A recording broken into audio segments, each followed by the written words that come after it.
Hey, it's your buddy Peace and Harmony with you here today.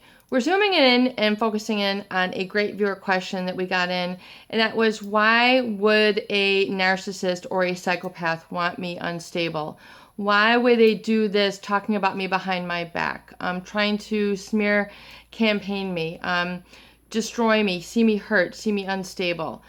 Well, realize that that's how a narcissist is able to get you to be reactionary rather than coming from an internal locus of control.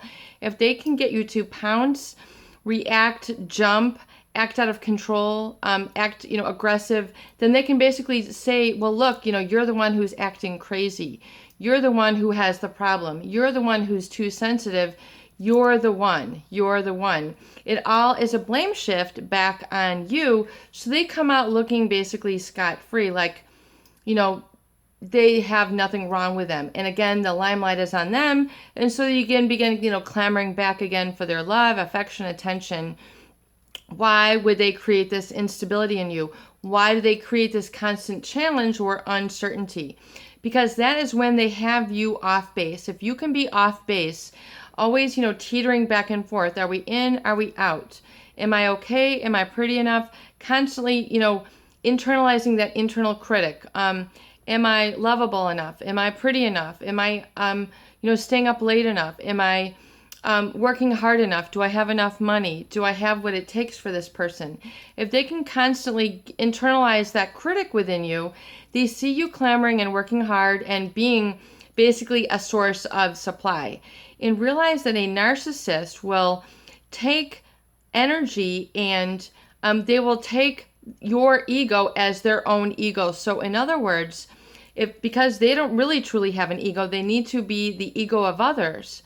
And if they see you working to please them, give them, gifts, call them, text them, always be on your, they're constantly on your mind. See, your self is not on your mind. They are on your mind. And this is where you begin to kind of get into that discongruent state where they become more important in your life than you are. So you begin to hollow yourself out to live a reactionary life. And that's, a lot of people mistake that and they say, well, that's what love is. I'm now developing this new part of myself.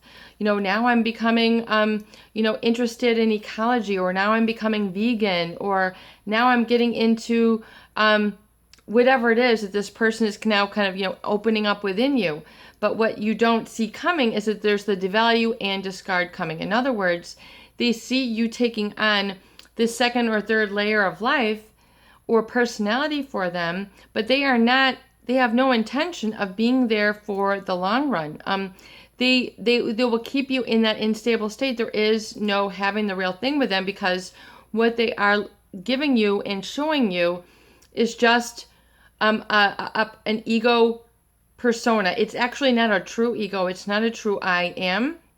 It's basically what they are seeking for supply. It's like a fire. You can keep feeding wood, but the wood just burns up and the wood disappears, and then the fire goes out. In other words, when they don't have the supply, or when they don't feel that you're giving them that fuel enough, that ego fuel, whatever it is that you're giving them, whether it's catering to their every need, adulterating yourself to be attractive to them, giving them the oohs, the ahs, whatever it is that they're feeding, and then, they walk away, and then you're feeling like, well, then I have to work harder. That is the ego supply. That is the problem with having a relationship with a narcissist, because it's all consumptive on their end, and there's not a reciprocity. There's a perception that they're reciprocating in a relationship to you, but they're really just bolstering up almost like a status or an ego appearance of a relationship, but it's not a true relationship, because you find out that they're doing such and such behind your back. They're smear campaigning. They're talking about you behind your back, and then they're putting on a different face when they see you. And if a narcissist will be one way to one person and opposing to another.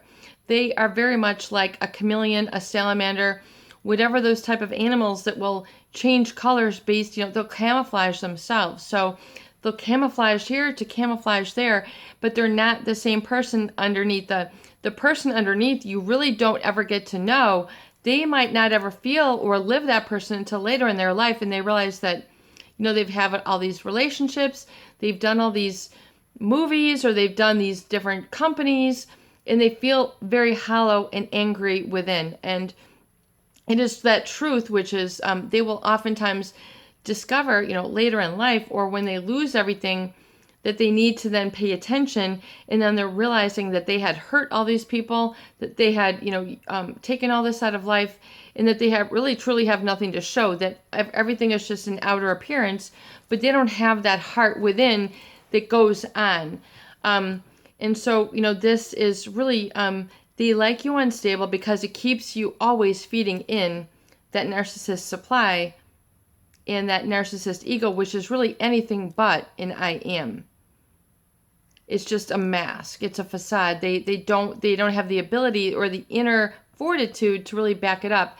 That's why the devalue and the discard is coming, and that's why you oftentimes will then expose it or feel suspicious and have that suspicious aspect of the relationship where you need to expose it and find the core. It is your buddy, Peace and Harmony, with you here today. I hope that these videos do help. Please share and please subscribe for more great tools, videos, discussion, and support.